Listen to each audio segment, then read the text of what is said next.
ओम शांति। 8 अप्रैल 2025 के मुरली के महावाक्य हैं। आज के मधुर मुरली का सार में मीठे मीठे प्यारे प्यारे श्री बाबा ने कहा, मीठे बच्चे, सर्वोत्तम युग यह संगम है। इसमें ही तुम आत्माएं परमात्मा बाप से मिलती हो। यही है सच्चा सच्चा कुंभ। प्रश्न है, कौन सा पाठ बाप ही पढ़ाते हैं, कोई मनुष्य नहीं पढ़ा सकते? उत्तर, देही अभिमानी बनने का पाठ एक बाप ही पढ़ाते हैं। यह पाठ कोई देहधारी नहीं पढ़ा सकता। पहले पहले तुमको आत्मा का ज्ञान मिलता है। तुम जानते हो हम आत्माएं परम धाम से एक्टर बन पाठ बजाने आए। अभी नाटक पूरा होता है। यह ड्रामा बना बनाया है, इसे कोई ने बनाया नहीं, इसलिए इसका आदि और अंत भी नहीं है। गीत है जाग सजनिया जाग ओम शांति। बच्चों ने यह गीत तो अनेक बार सुना होगा। साजन सजनियों से कहते हैं, उनको साजन कहा जाता है जब शरीर में आते हैं, नहीं तो वह बाप है। तुम बच्चे हो, तुम सब भक्तियां हो, भगवान को याद करते हो, ब्राइड ग्रूम को याद करते हैं। सबका माशूक है ब्राइड ग्रूम। यह बैठ बच्चों को समझाते हैं। अब जागो, नया युग आता है। नया अर्थात नई दुनिया, सतयुग। पुरानी दुनिया है कलयुग, जहां आत्माएं काली हो जाती हैं विकारों में। और सतयुग है जहां आत्माएं सतो प्रधान होती हैं। सांवरी कलयुग में और गोरी सतयुग में। सतो प्रधान और तमो प्रधानता, पुरानी और नई। तो बाबा कहते, अब बाप आए हुए हैं, तुमको स्वर्गवासी बनाते हैं। कोई मनुष्य तो कह ना सके कि हम तुमको स्वर्गवासी बनाते हैं। सन्यासी तो स्वर्ग और नर्क को बिल्कुल नहीं जानते। जैसे और धर्म है, वैसे सन्यासियों का भी एक और धर्म है। वह कोई आदि सनातन देवी देवता धर्म नहीं है। आदि सनातन देवी देवता धर्म की भगवान ही आकर स्थापना करते हैं। जो नरकवासी हैं वही फिर सतयुगी स्वर्गवासी बनते हैं। अभी तुम नरकवासी नहीं हो, अभी तुम हो संगम युग पर। संगम होता है बीच का। संगम पर स्वर्गवासी बनने का तुम पुरुषार्थ करते हो, इसलिए संगम युग की महिमा है। कुंभ का मेला भी वास्तव में यह है सर्वोत्तम। इनको ही पुरुषोत्तम कहा जाता है। तुम जानते हो हम सब एक बाप के बच्चे हैं। ब्रदरहुड कहते हैं ना, सभी आत्माएं आपस में भाई भाई हैं। कहते हैं हिंदू चीनी भाई भाई, सब धर्म के हिसाब से तो भाई भाई हैं। यह ज्ञान तुमको अभी मिला है। बाप समझाते हैं, तुम मुझ बाप के संतान हो। अभी तुम सम्मुख सुनते हो। वह तो सिर्फ कहने मात्र कह देते हैं कि सभी आत्माओं का बाप एक है।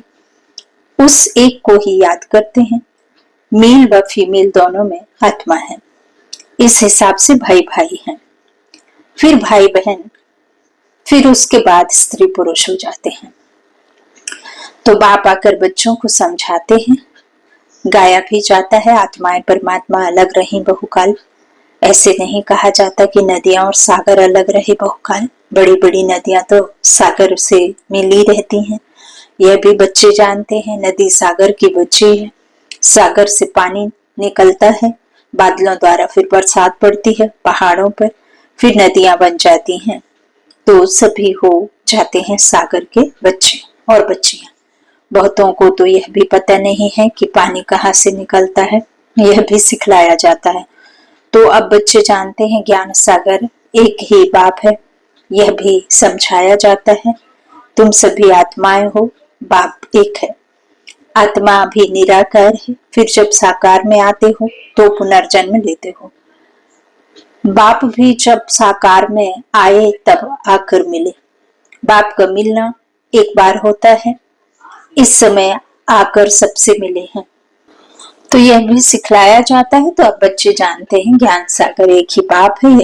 यह भी समझाया जाता है, तुम सभी आत्माएं हो, बाप एक है। आत्मा भी निराकार है, फिर जब साकार में आते हो तो पुनर्जन्म लेते हो। बाप भी जब साकार में आए तब आकर मिले। बाप का मिलना एक बार होता है, इस समय आकर सबसे मिले हैं। यह भी जानते जाएंगे कि भगवान है। गीता में श्री कृष्ण का नाम डाल दिया है, परंतु श्री कृष्ण तो यहाँ आ ना सके, वह कैसे गाली खाएंगे।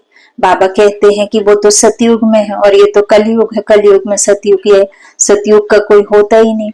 तो बाबा कहते हैं वो फिर गाली कैसे खाएंगे। यह तुम जानते हो, श्री कृष्ण की आत्मा इस समय है, पहले पहले तुमको ज्ञान मिलता है आत्मा का।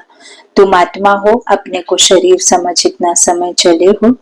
अब बाप आकर देही अभिमानी बनाते हैं। साधु संत आदि कभी तुमको देही अभिमानी नहीं बनाते हैं। तुम बच्चे हो, तुमको बेहद के बाप से वर्षा मिलता है। तुम्हारी बुद्धि में है कि हम परम धाम में रहने वाले हैं, फिर यहाँ हम पाठ बजाने आए हैं। अभी यह नाटक पूरा होता है, यह ड्रामा कोई ने बनाया नहीं है, यह बना बनाया ड्रामा है। तुमसे पूछते हैं यह ड्रामा कब से शुरू हुआ, तुम बोलो यह तो अनादि ड्रामा है, इसका आदि अंत नहीं होता।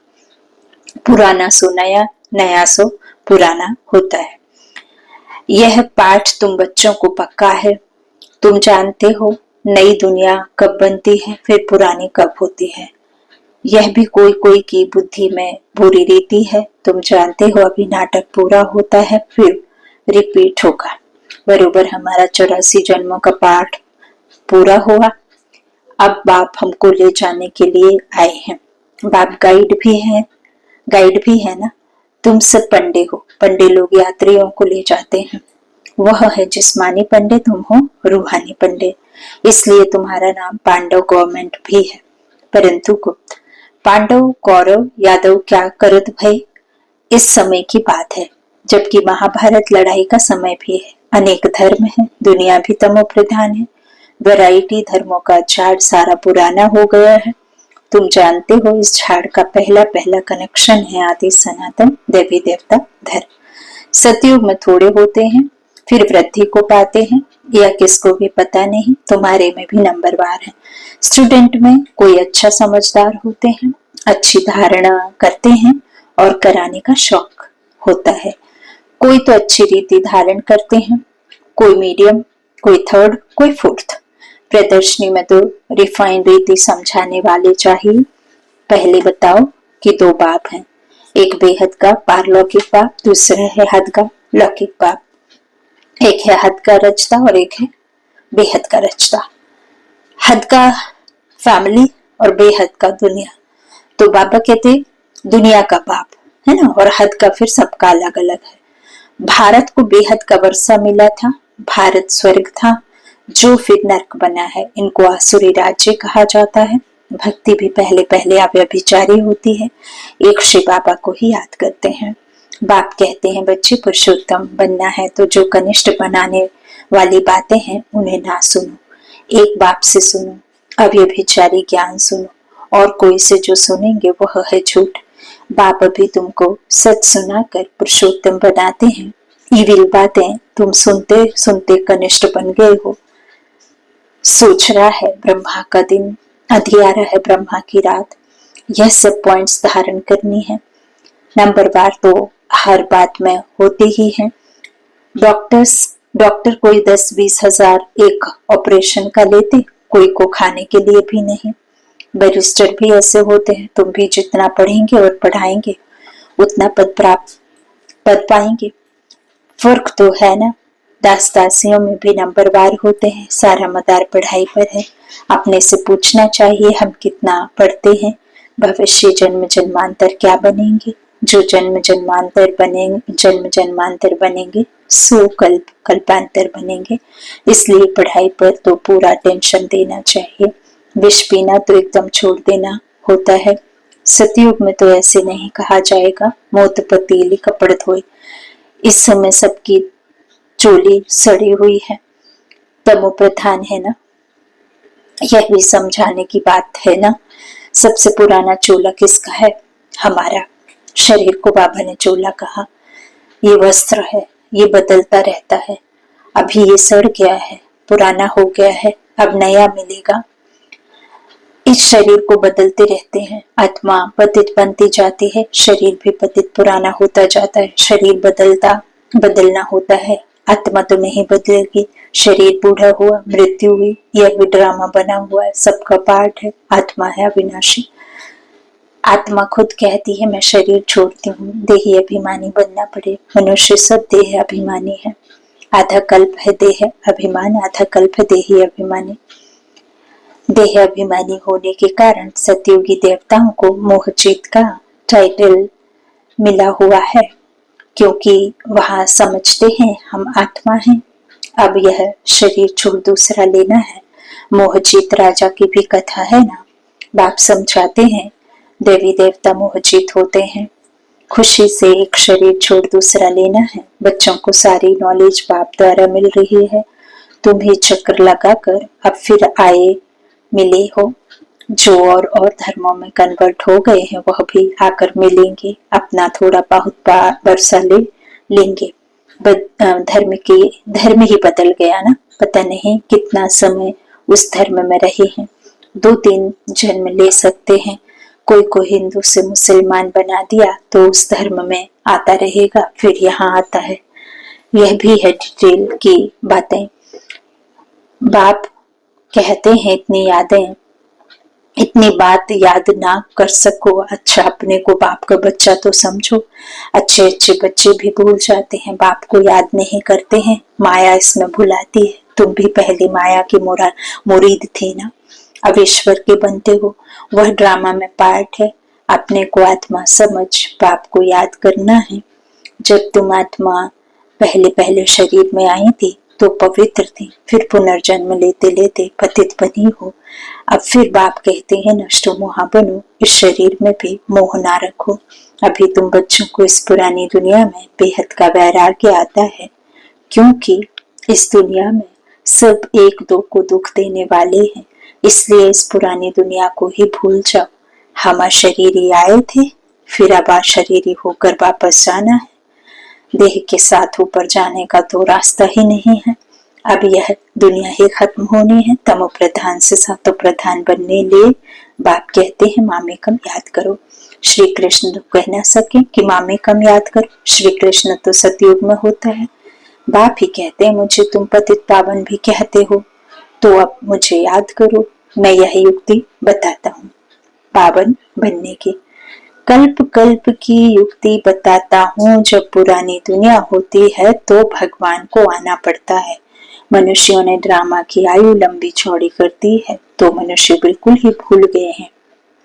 अब तुम जानते हो यह संगम युग है, यह है पुरुषोत्तम बनने का युग। मनुष्य तो बिल्कुल ही घोर अंधियारे में पड़े हैं। इस समय है सब तमो प्रधान। अभी तुम तमो प्रधान से सतो प्रधान बनते हो। तुमने ही सबसे जास्ती भक्ति की है।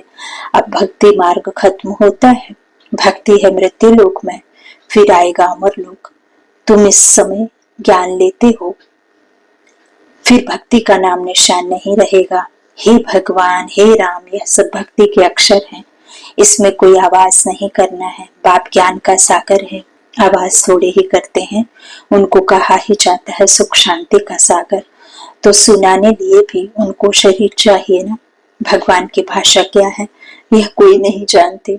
ऐसे तो नहीं बाबा सब भाषाओं में बोलेंगे, नहीं, उनकी भाषा है ही हिंदी। बाबा एक ही भाषा में समझाते हैं, फिर ट्रांसलेट कर तुम समझाते हो। फॉरेनर्स आदि जो भी मिले उनको बाप का परिचय देना है। बाप आदि सनातन देवी देवता धर्म की स्थापना कर रहे हैं। त्रिमूर्ति पर समझाना चाहिए। प्रजापिता ब्रह्मा के कितने ब्रह्मा कुमार कुमारियां हैं। कोई भी आए तो पहले उनसे पूछो किसके पास आए हो।